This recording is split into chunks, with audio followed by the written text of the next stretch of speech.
ഉപതെരഞ്ഞെടുപ്പുകളിൽ ഭരണവിരുദ്ധ വികാരമുണ്ടാകുന്നതും സിറ്റിംഗ് സീറ്റുകൾ നഷ്ടപ്പെടുന്നതും പുതിയ കാര്യമല്ല. എന്നാൽ തദ്ദേശ നിയമസഭാ തെരഞ്ഞെടുപ്പുകൾ പടിവാതിക്കൽ നിൽക്കെ നിലമ്പൂരിലേറ്റ പരാജയം ഭരണ തുടർച്ച ആഗ്രഹിക്കുന്ന CPM-ന് നൽകുന്ന പ്രഹരം വളരെ വലുതാണ്.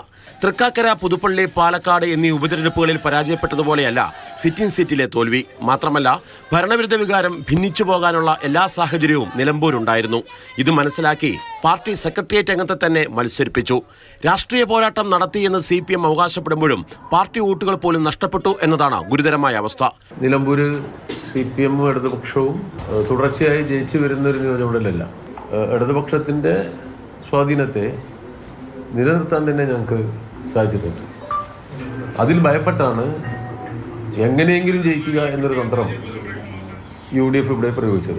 തോൽവിയുടെ കാരണം പഠിക്കുമെന്ന് പറയുമ്പോഴും BJP ഊട്ടുമറിച്ചുവെന്ന മുനയൊടിഞ്ഞ പതിവ് ആരോപണങ്ങളിലാണ് പാർട്ടി.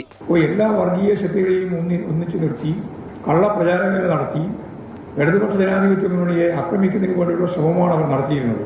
അതിനെ അതിജീവിച്ചുകൊണ്ട് മതനിരപേക്ഷ നിലപാടുകൾ ഉയർത്തിപ്പിടിക്കാനും മതനിരപേക്ഷ ജനവിഭാഗങ്ങളുടെ പിന്തുണ നേടാനും നല്ല നിലയിൽ ഇടതുപക്ഷ ജനാധിപത്യ മുന്നണിക്ക് സാധിച്ചു എന്നുള്ളതാണ് ഞങ്ങൾക്ക് കാണാൻ സാധിക്കുന്ന വസ്തുത.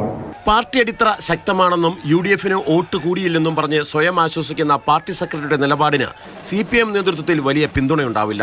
ഭരണത്തെ വിലയിരുത്തി ജനം വോട്ട് ചെയ്യുമ്പോൾ എന്ത് തിരുത്തലാണ് വരുത്തേണ്ടതെന്ന് CPM നേതൃത്വം ആലോചിക്കണം. സ്വതന്ത്രം നൽകിയ വിജയമാണ് ഇല്ലാതായെന്ന് തർക്കിക്കാമെങ്കിലും ഭരണത്തിന്റെ സ്വാദ് ജനങ്ങൾ അറിയുന്നില്ല എന്ന ഓർമ്മപ്പെടുത്തലാണ് ഈ പരാജയം. മാതൃഭൂമി ന്യൂസ്, തിരുവനന്തപുരം.